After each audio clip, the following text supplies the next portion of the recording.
Hello, welcome back to the channel. If you, as you see here, this is not a game, but it is gaming related, and I wanted to paint stuff.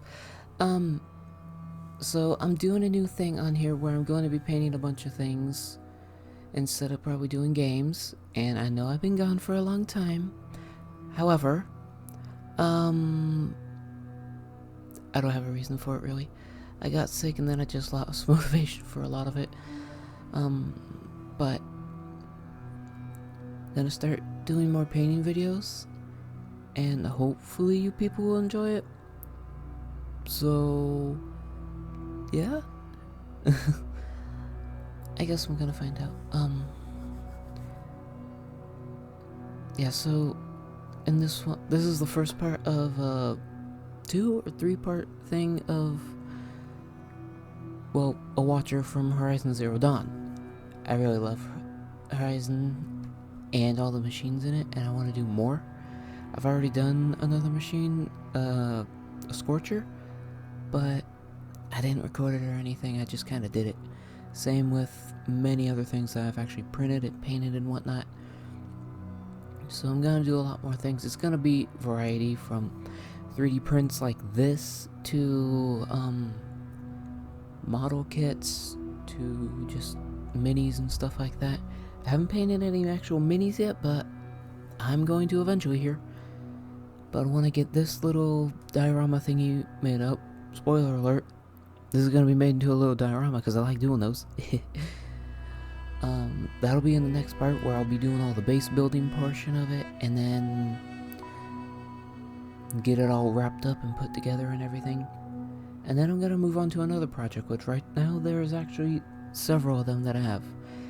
I have 2 model kits. One's a truck, one is a little 6x6 truck thing for like the army thing, just cause. I have 3 minis for Warhammer 40k, the first ones I've ever gotten, and they're the only ones I have right now. I hope to eventually get more of them, but they're kind of spendy. Then I also have, oh, a 7-inch Warhammer figure to get painted up. That one's really cool. I think I might do that as a little diorama too, just cause. And yeah. And I hope you don't want me to tell you too much about what I'm doing here because this is the first time I recorded one like this and I have no idea what I'm doing. And I didn't really get anything cut up or whatever for showing off what I'm actually doing properly. But recap, this thing was all, I already primed this and then I painted it in a metallic black on all the black parts, and then I did a did I go back and do white? No, I think I just, whatever, black, white, parts like that. And then in the first intro portion I was doing an airbrush of orange paint over the metal parts to simulate the orange there. And then I do a lot of ad-libbing when I do this. I don't follow exactly how they're supposed to be painted. I just kind of do what I want to a lot of times. So that's why they're like the orange wire on the side of the neck there, and later on you'll see more instances of me just ad-libbing, partly because the model that's here in my hands isn't quite the same as the model in the game, at least certain details wise. So I just kind of went, that looks close enough to be in what I want. Did that. But right now I'm just adding a bunch of orange on there to give it a little pop.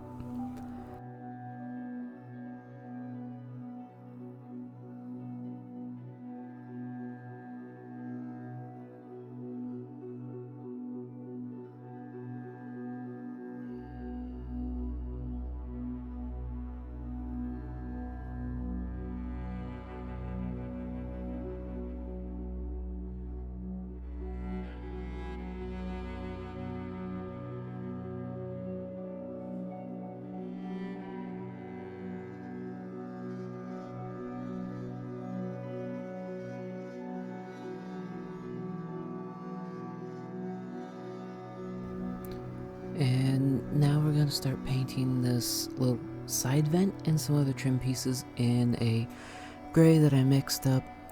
I don't have a lot of paints, so I do a lot of mixing of my own. I don't even have a gray paint, actually. I always have to mix white and black to make one. I should probably get some grays and some other paints. That might make life a little easier, but the paints that I mainly use are cheap ones that I just kind of grabbed off Amazon. They're airbrush ones, so they're a bit thin.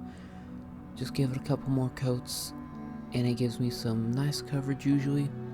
Things seem to go weird over these FDM 3D printed layer lines and all that. Mainly they just don't go right most of the time.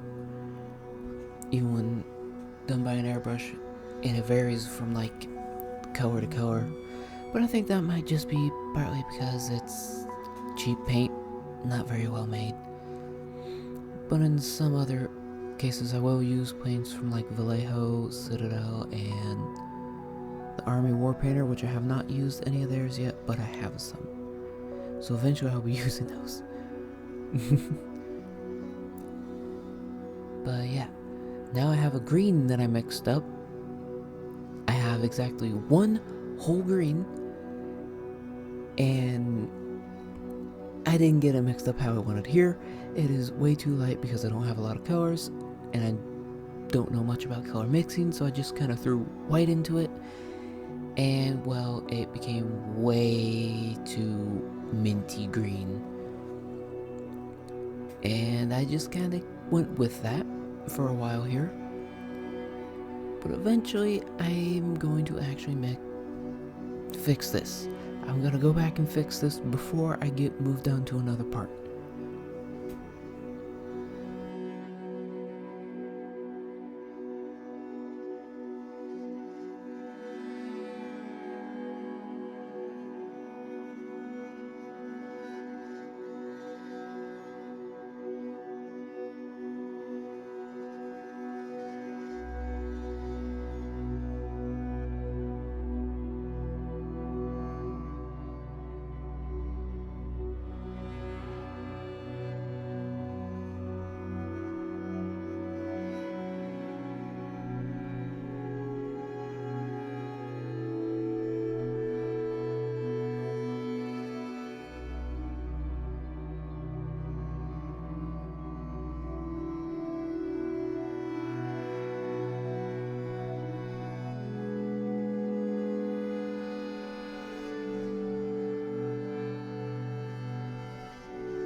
So now here's the point where I got fed up with the stupid green that I had. Now that I've started painting the main body part, and I've painted many other parts already, I'm gonna add a little black into it, get it all mixed up so it makes it nice and darker. It's not exactly how it looks on the game model, but it's close enough for me, and it looks a lot better than that really bright minty green. Much more desaturated, much nicer looking.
So now I'm just kind of ad-libbing on the jaw piece here a little bit. This recessed texture part is not actually on the game model from the reference photos I was looking at, but it is on this model. I'm guessing for more simplicity or whatever, but I decided to pick it out in green, just like how the jaw piece shows on there on the game model, roughly equivalent to that. Just give a little splash of color here so it's not just white, black, and a little bit of gray and orange. Want some nice colors going on here to break up things a little bit.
And now it's time for the last splash of color that we're gonna add to this thing. This is just a regular blue for my set, and I think I mixed in a little bit of black, maybe, just to dim it down, make it not too bright, I think. But this is gonna just get thrown over on the head here. Yeah, it just gets thrown on the head here, and I do freehand some lines, which I try not to do very much because I'm not very good at it. I get very crooked lines that way, but I try to do that here in a little bit,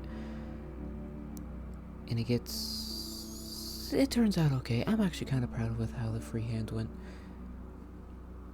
It's not too bad. I do clean it up a little on the second coat.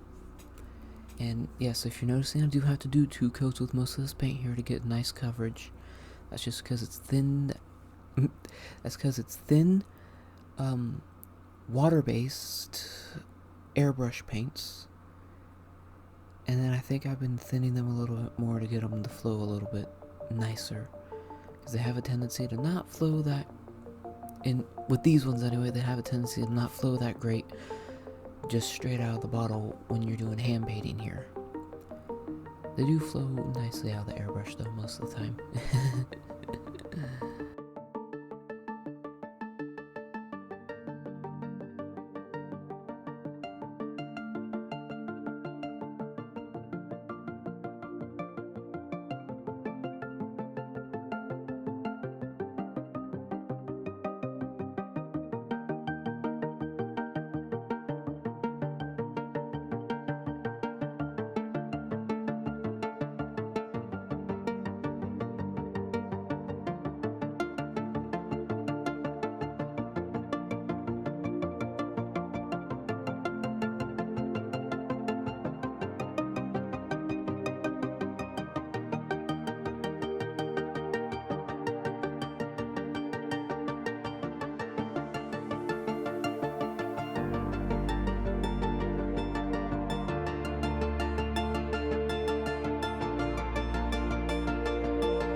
And now because the symbols for the...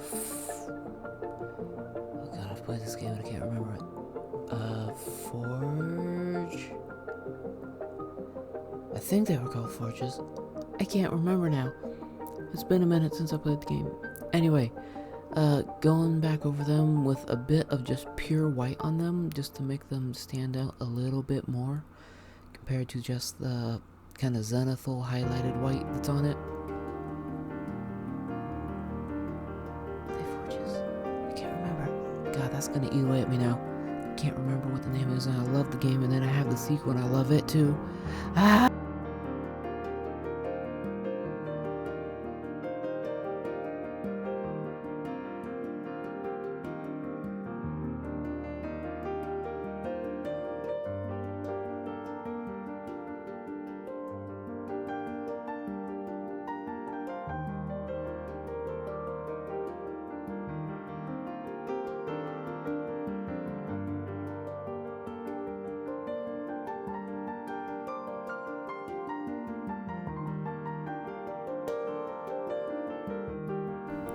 And now it's time for me to try to make my first object source lighting piece, or OSL.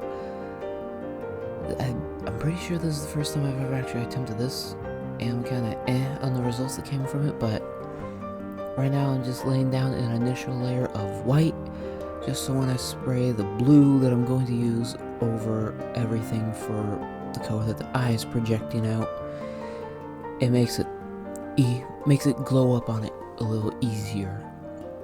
So here I have my neon blue that I'm taking. I just watch it all get sucked down into the cup there, because I can see right into it because of the weird camera angle, which, by the way, I will have a different camera angle in the next episode. Let me know which one you guys prefer better for what, because I don't know, I'm figuring things out. And I do apologize for just the not great camera quality. I have limited on what I have available to me to do this. This is the best I can do for now, until I'm able to get something else.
all that's left is to get the OSL finished up here, and then we're gonna be done with this part. Then in the next part, we're gonna get the base all figured out, get it all painted up, possibly attach the watcher here and get everything finished up. Can't 100% confirm that one, depends on how long everything takes. But we're definitely gonna get the base done up in the next one, and then when we go to put the watcher on, we're gonna actually start weathering it and more like that, instead of just leaving it the base plain colors here. But here's how it's gonna look with the legs and everything attached to it in the base sense. But that's the end of this. If you like seeing me do all this, go ahead and leave a like and maybe subscribe.